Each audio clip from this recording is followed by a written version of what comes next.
एक तरफ जिले में डीजल को लेकर सख्ती का माहौल है। किसान और आम उपभोक्ताओं को सीमित मात्रा में डीजल दिया जा रहा है। कई स्थानों पर केन और डिब्बों में डीजल देने पर भी रोक लगा दी गई है। छोटी छोटी कृषि जरूरतों के लिए भी किसानों को पेट्रोल पंपों के चक्कर लगाने पड़ रहे हैं। वहीं दूसरी तरफ लंबे समय से ये चर्चा रही है कि जिले के कई पेट्रोल पंपों से नेशनल हाईवे निर्माण, रेलवे परियोजनाओं, क्रेशर संचालन और अन्य बड़े उपभोक्ताओं को बड़ी मात्रा में डीजल आसानी से उपलब्ध कराया जा रहा है। अब ऐसे उपभोक्ताओं की मुश्किलें बढ़ सकती हैं, क्योंकि सीहोर कलेक्टर बालागुरु ने डीजल की बिक्री और वितरण व्यवस्था पर कड़ी निगरानी के निर्देश जारी किए हैं। कलेक्टर द्वारा जारी आदेश में कहा गया है कि भारत सरकार और ऑयल कंपनियों द्वारा अवगत कराया गया है कि कुछ बल्क उपभोक्ता सीधे ऑयल कंपनियों से डीजल लेने के बजाय रिटेल पेट्रोल पंपों से डीजल का उठाव कर रहे हैं। इसी को देखते हुए जिले के अधिकारियों को निगरानी बढ़ाने और आवश्यक कार्रवाई के निर्देश दिए गए हैं।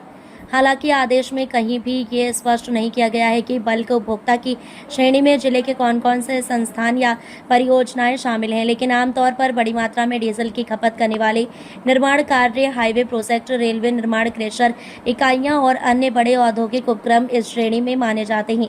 यही वजह है कि आदेश के बाद अब उन बड़े उपभोक्ताओं पर भी नजरें टिक गई हैं जो अब तक स्थानीय पेट्रोल पंपों से बड़ी मात्रा में डीजल प्राप्त करते रहे हैं। यदि प्रशासन बल्क उपभोक्ताओं के उठाव की जांच करता है तो कई व्यवस्थाओं की पड़ताल हो सकती है। सवाल भी उठ रहे हैं। सबसे बड़ा सवाल यह है कि जब किसान अपनी मोटर, ट्रैक्टर या कृषि कार्यों के लिए सीमित मात्रा में डीजल लेने को मजबूर हैं, केन में डीजल नहीं मिल रहा है और उन्हें बार बार पेट्रोल पंपों के चक्कर लगाने पड़ रहे हैं, तब बड़े उपभोक्ताओं को डीजल किस व्यवस्था के तहत उपलब्ध कराया जा रहा है।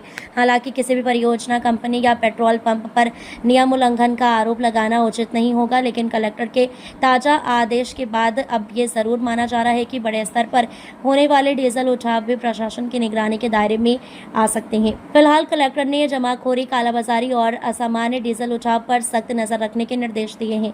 ऐसे में आने वाले दिनों में ये देखना दिलचस्प होगा कि प्रशासन की कार्रवाई सिर्फ आम उपभोक्ताओं तक सीमित रहती है या फिर बड़े डीजल उपभोक्ताओं की व्यवस्था की भी गहन जांच की जाती है।